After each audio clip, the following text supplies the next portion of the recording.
This morning we are joined by John Hall and Mike Pearson, and it is Veterans Day week. And gentlemen, good morning to you. Thank you for being here. And John, we'll start with you this morning. Tell us a little bit what's going to be happening this weekend.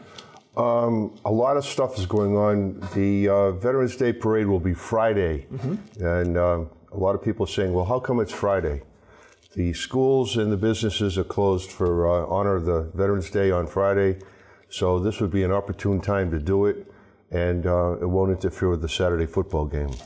But Friday morning at 10 o'clock, the parade starts off over at Legion Stadium Fieldhouse, goes down Broadway to First Street, goes across First Street to Norton, and goes back to the back end of the school. And after that, the participants are invited to come to the American Legion. We're having a small get-together with hot dogs and hamburgers supplied by one of our great benefactors. Both you guys are veterans, and Mike, you are a sergeant in the Marines, and talk about serving your country and where it was then, where it is now. Well, of course, today things are a lot different than they were back in the 60s and the 70s. There's a lot more unity, I believe, in the ranks back then than there is today. But still, we have the greatest armed forces that there is around the world. And I believe that if there's a young man out there that's trying to make a decision whether to join the service, I would say join and get the experience that a true commitment to our nation and a true commitment to your fellow man will deposit inside every person. Wow. John, of course, you're a Vietnam veteran. We both are. Both Vietnam vets. And you actually moved here from what, Massachusetts? Massachusetts to Florida to here, yes. Yeah, and just fell in love with our community and have made a real impact positively since you've been here. The Vietnam Veterans group here in Sylacauga, that's an active organization. Yes. Well, you got to remember that we're all without color in our hair. You know, it's all white and stuff. The average age of a Vietnam veteran is 71. Wow. We are a group of people, and we have the benefit of being combined with the American Legion post 45, and we meet in the same building, but we're mostly both dual membership. You know, we both belong to both. One of the things I stress is that we are guided by God, and we've gone through, some people have gone through more the Word than I have, but we're all together, we're all brotherhood, and it's a fellowship, and we're not afraid, and we're very proud to show it to people. Mike, this is a volatile political world now that we're living in. In the United States of America, so many issues that we're dealing with. And the issue that's caught everybody's attention in the last 6 months is the issue about the national anthem at sporting events and people kneeling and people locking arms and not reverencing our flag and the national anthem. Does that bother you? Well, yes, it does, because as a Marine, we were taught honor, commitment, courage, and duty. And of those four things, anybody that is, I believe, showing disrespect to our flag is destroying all three of those elements. And it does bother me, but people today want to express their views. Unfortunately, I believe they're all in the minority, though, that are expressing these kind of views. Yeah. John? We fought for the people to have the right to protest, and we have the right to protest their protesting. Don't you dare deface my flag. Let's get back to the parade itself. Talk about the Grand Marshals. The Grand Marshals this year are combined by two.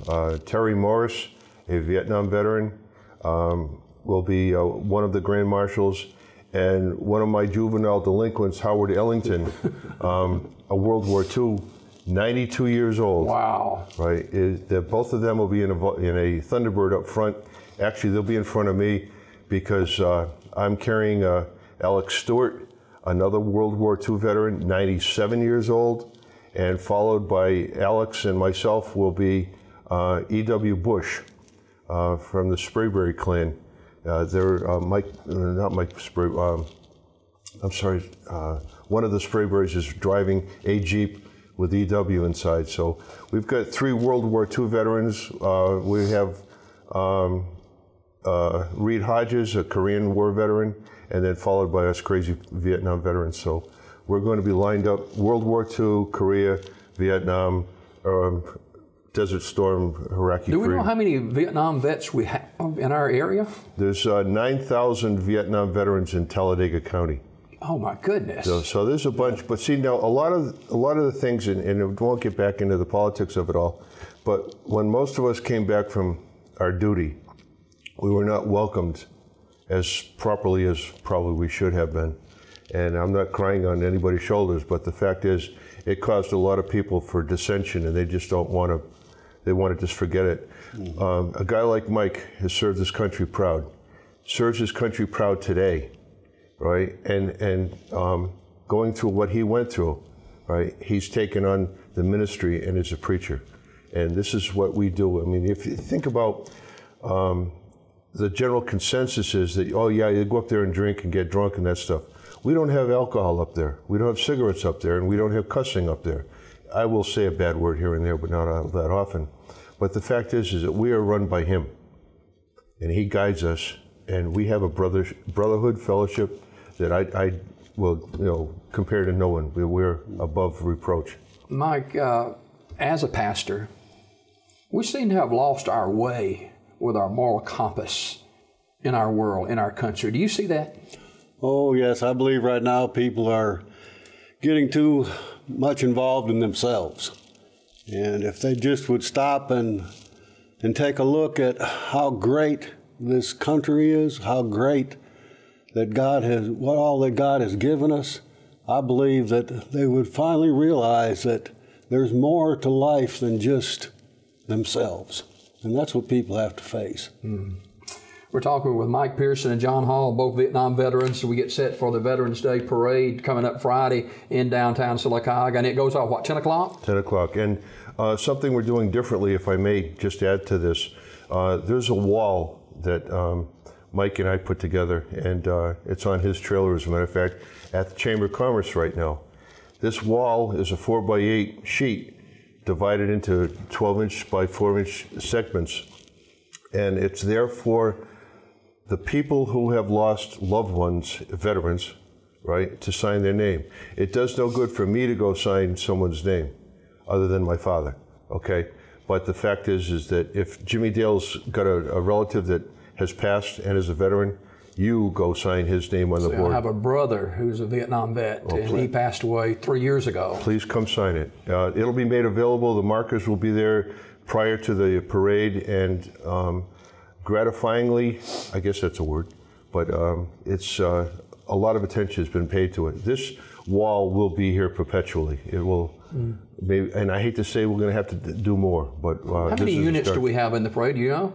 A bunch. A bunch. Okay. All right. That's a good way to describe it. I will be pulling this wall behind my vehicle, and I encourage all of you out there, if you have a loved one, a relative, or whatever that has passed away and was a veteran, go down and sign the wall. I'll be leaving it there until Friday morning before the parade, and if you will, come on down and sign their name, and we'll have it in the parade.